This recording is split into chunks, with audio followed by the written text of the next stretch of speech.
You're running on guts, on fumes, your muscles twitch, you throw up, you're delirious. But you keep running because there is no way out of this hell you're in, because there's no way that you're not crossing that finish line. It's a misery that non-runners don't understand. In ultra running, attitude and mindset make the ultra runner. Being tough, resilient, driven, and composed, ready to face challenges in any condition are just some of the qualities ultra runners have. Your first ultra will be an exciting but daunting experience. There are so many variables and so many unknowns. For most runners, that first ultra will not go perfectly. Mine didn't go perfectly, but I finished and it was a master's class in teaching me what I was made of and how much mental toughness is absolutely necessary in ultra marathons. While the physical side of running ultra marathons is undeniable, the mental side is something you have to master, because without it, handling the physical side will be impossible. Hello everyone, my name is John and this is Motivation Theory. And in this video, I will be continuing the series on how anyone can run an ultra marathon. I'm going to be discussing 2 tips in managing the mental side of running ultra marathons. If you are new to this channel is for motivation, it is for inspiration, it is for driven,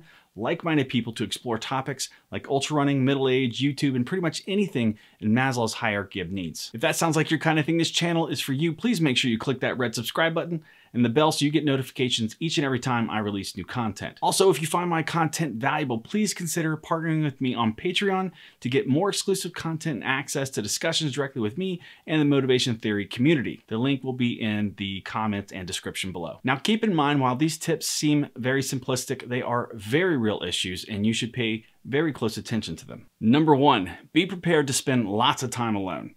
Ultra running not only requires you to spend lots and lots of time alone in your own head, you will also have to spend lots of time alone in training and races in all types of weather and often at night, sometimes on the tops of mountains or sometimes on long flat trails that will make you beg for a hill just to change the muscle groups in your legs or change the scenery just to end the boredom that's going on in your head, that battle you're having going on of just like, please, I cannot look at the scenery anymore. Believe me, it happens. The best thing you can do is learn how to talk to yourself.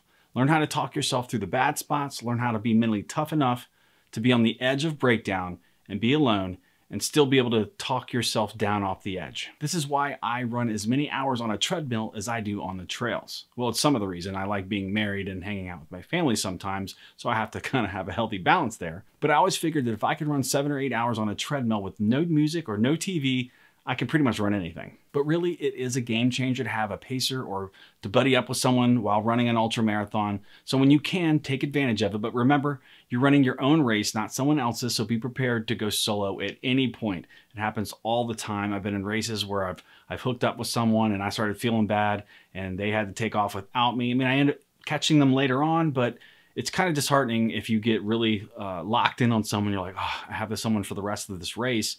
And something happens and now you don't. You got to be able to be mentally tough enough to handle being alone through the worst of your races. Learn to be your own motivator and therapist to get you through the rough patches. You will have to convince your mind that your body is lying to you and that you're not dying and that these rough patches will pass in time and that things will improve. So keep eating, keep moving, and try to enjoy the race you signed up for. I mean, you're there at your own will. No one forced you to be. So learn to be mentally tough, to fight through it and enjoy it. Number 2, let go of expectations of anything and just focus on your training and being confident that you're going to be ready and you're going to be prepared. Let the stress and expectation of finishing times and having that perfect day, let them go. Do not concentrate on that at all. You're going to want to have 2 goals: to execute your race plan as best as you can and finish the race. Every single day that goes by is one less day that we have as runners and as humans. If you're lucky enough to be able to run ultra marathons, don't take it for granted. Enjoy every minute from the training to the planning to the race to the hurt in the middle of the race and to the finishing it. Enjoy all of it, because at the end of the day, running is something that you love. So when things go wrong, learn from them and move on. Don't let the mental issues that come up during the race take you out of the race. I believe ultra running requires more mental focus than any other type of running. So prime yourself by actively preparing yourself to be mentally tough and thinking about how you will mentally approach each and every single race day. So experiment and understand that there are 2 constants you will need when running ultra marathons. 1 is mental toughness and 2 is the ability to problem solve. You made it this far. I know you have what it takes. If you want to know why anyone can run an ultra marathon, please click one of the videos over here. Or if you just want to continue on this series, I got plenty of videos. So they're all going to be listed around me. So please make sure you click on one of these videos right after watching this one. Good luck and keep me updated on how your ultra marathon training is going. I love hearing the stories. If you enjoyed this video, please make sure you give it a thumbs up and remember to subscribe. I will see you in the next video.